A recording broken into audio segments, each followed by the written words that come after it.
Welcome to the Riverside.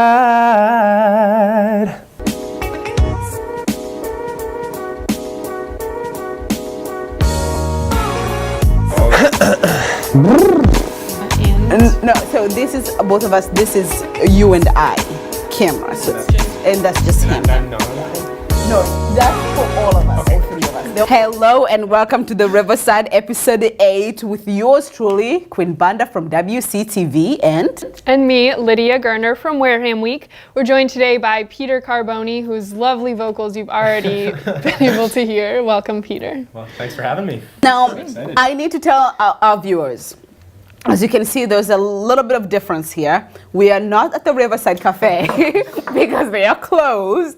And I made the mistake of not calling before going today. I'm sure the owners are on vacation, and apparently they're still on vacation. So that's why we are at in the WCTV studio filming today, because we did not want to miss an episode. We know you guys have been dying for the 8th episode, and here it is. So I just wanted to clarify that. Lydia, take it. Okay, so thank you all for being with us. Peter, can you tell us a little bit about yourself and your background? My name is Peter. I'm 22 years old. I'm a very recent graduate of the University of Massachusetts Amherst. I'm from Wareham. I was born right down the street at Toby Hospital. Currently working at a coffee shop, the same one I worked at in high school, which is a lot of fun. But I just finished up my first summer with the Hyannis Sound, which is Cape Cod's all-male professional a cappella group. I spent all summer singing with them down in Hyannis, and so it's good to be back home at my parents' house.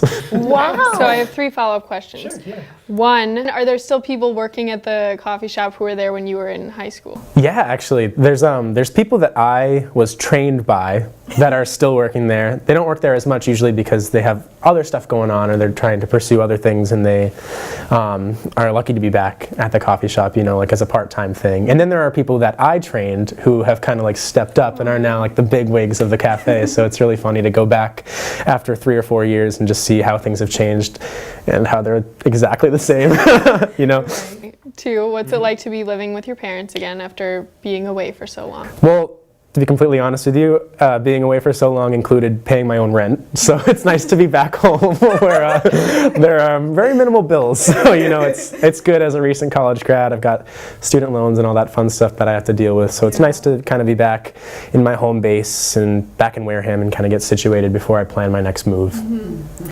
So what musical opportunities have you found in Wareham, if any? Wareham? Well, I've put on a couple different shows in Middleborough and in New Bedford, not necessarily Wareham just yet, but I have my first solo debut, which was a Christmas concert that I had, or a holiday concert that I had at the Alley Theater, which is run by Lorna Brunel. I used to take acting lessons and singing lessons with her when I was in high school, and so my first performance there, it was a one-man Christmas holiday show, and we did a lot of my favorite songs, and it was a nice intimate evening with my friends and family and people from the community. I did that. I also opened for comedian Matt Smith McCormick at the same venue, the Alley Theater, which was actually my first time being on stage without 9 other singers with me there to back me up. So it was interesting doing my first solo gig, which was cool. And then I had the privilege of performing with Samantha Johnson, who is from New Bedford, and she was also on America's Got Talent season 10. She got pretty far. She was a semi-finalist, and I used to take vocal lessons with her when I was in high school. And so she invited me to perform at a concert that she was having at the Greasy Luck. It was her holiday performance, and so I was lucky enough to be featured on that show with her and her family. So I'm very grateful for that and all the opportunities that have arisen so far since being home. Yeah. Cool. I feel like there are so many opportunities in college to pursue what you're interested in, and then afterwards a lot of times people can't find those venues, so that's cool that you found ways to keep doing it. So my question to you is, you spoke about a cappella group, and there's this picture of you on Facebook singing your heart off. Yeah, that's me. So just like Pitch Perfect. Yes, pretty much, yeah. Making those movies. So tell me the challenges of singing in an a cappella group. Singing in an a cappella group, well, you have to always be in tune. You know, everything has to sound good first and foremost. When it comes to collegiate a cappella, you know, you're a student first, so a lot of times it's like a part-time gig when you're in college. You'll rehearse a couple times a week, and you'll have performances and maybe a couple concerts every now and then during the semester. But going from a college group to a professional group, there's a whole different set of challenges and opportunities and ways to grow and get yourself out of your comfort zone. So when I graduated from college, I went right into the Hyannis Sound, which is a professional group. And so suddenly I was just kind of presented with all this music that you have to learn. We also sing. We also live together in the same house all summer. So it's 10 young college-aged males living in a house together in Hyannis. So you can kind of imagine the challenges that would arise from living in that kind of situation.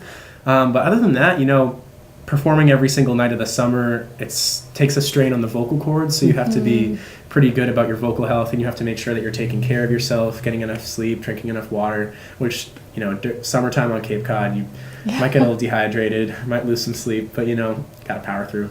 But do you guys compete? Do you feel that sense of competing against one another because you do not know each other? Is there a sense of backstabbing behind the scenes? What are the challenges? Yeah, because I've never been. Have you ever been in a cappella group? No, I can't sing. It's not quite like Pitch Perfect in that sense. But which one are you? Are you the fat Amy of the group? Probably Fat Amy. It's up there. No, I'm more of behind the scenes, the soft spoken one. You're like that one who you the can't one in the center. I've only seen the first one. I'm behind the ball here. Are they making the 7th or the 8th one? Oh, pizza is here. Oh, we got pizza. Oh, come over. Nice. Yeah, I want to pay the bill under Lydia. What are you having? Which one? Kind of there. There's cheese and there's buffalo. Ooh. Yeah, me too. All right. Thanks for the pizza. Yeah, knock yourself out. Very excited. Oh, what time is it? Because you have to leave. That's the only concern. Eventually. Okay, because I want you to stay here. I really do. Yeah. I don't want to rush this. Yeah. Yeah. So that'd be good. I'm starting to Come lose out my with us marbles tonight, with we're this. partying. And what's your definition of party? I bought 100 glow sticks. To do what with them? To everyone else. All right, guys, we gotta do this show. What question were we on? Challenges of being in an a cappella group. Oh, yeah. Which one am I? Make the this drama. interesting. Yes, and tell us about the drama. What kind of drama? Oh, well, living with 9 other guys.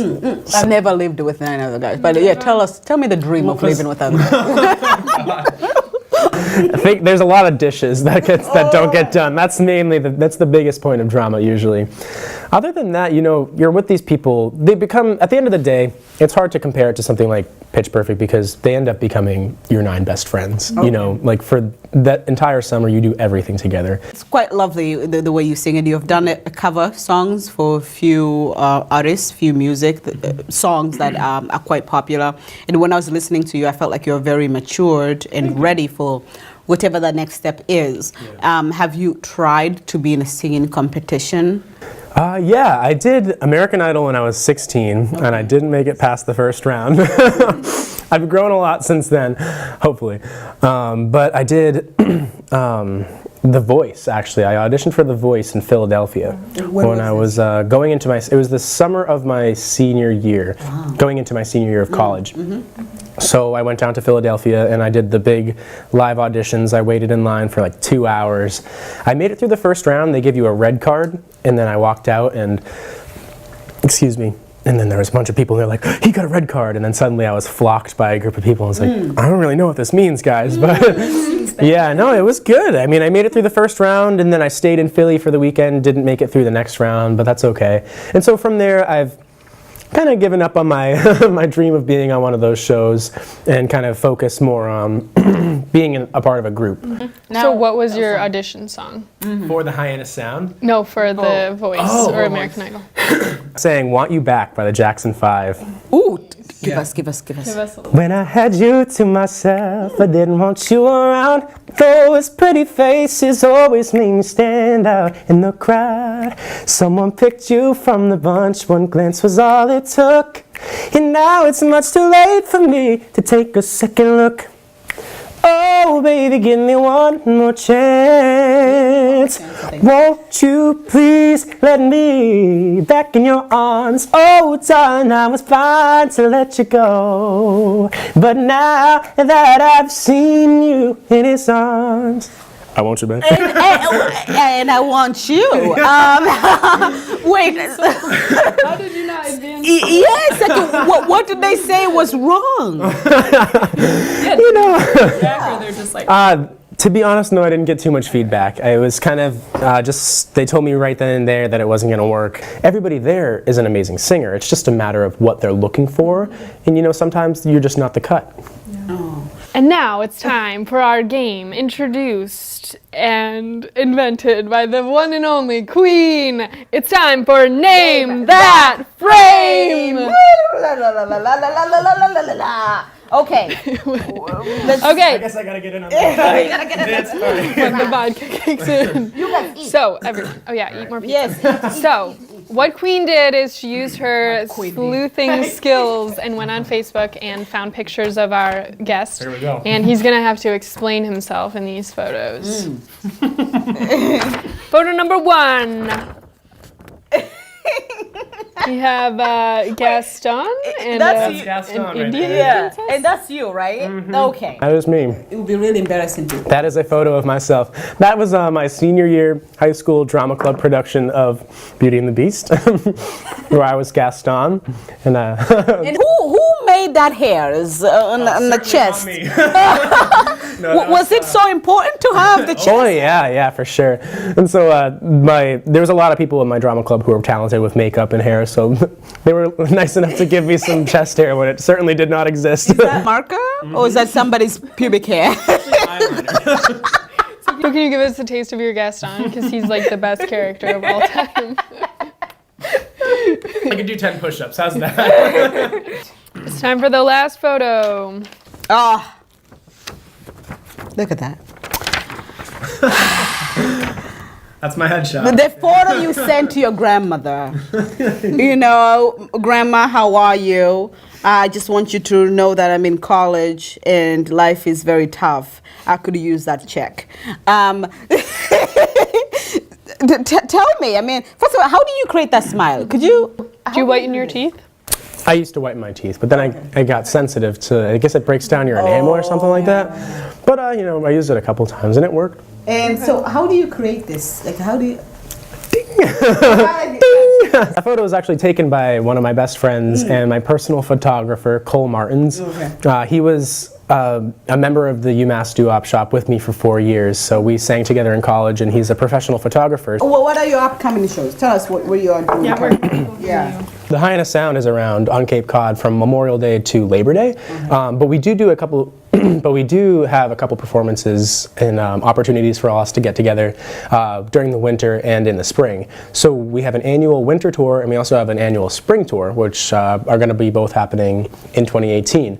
Winter tour is going to be February 23rd through 25th. We've got performances in Dennis and in Chatham and in Falmouth, and you can find out about those on the Hyannis Sound Facebook group. You can find out about those on the Hyannis Sound Facebook page. We've got details there. We'll be performing at the Dennis Union Church February 23rd at 7 p.m. And on the 24th, we'll be performing at St. Christopher's on Main Street in Chatham at 7 p.m. And then on Sunday, we'll be in Falmouth at the First Congregational Church at 2 p.m. It's a nice matinee. And that'll be all 10 of you? It'll be, I'm pretty sure it's going to be all 10 of us, and it's going to be songs from our summer, and it's going to have a couple songs that are new that we learned.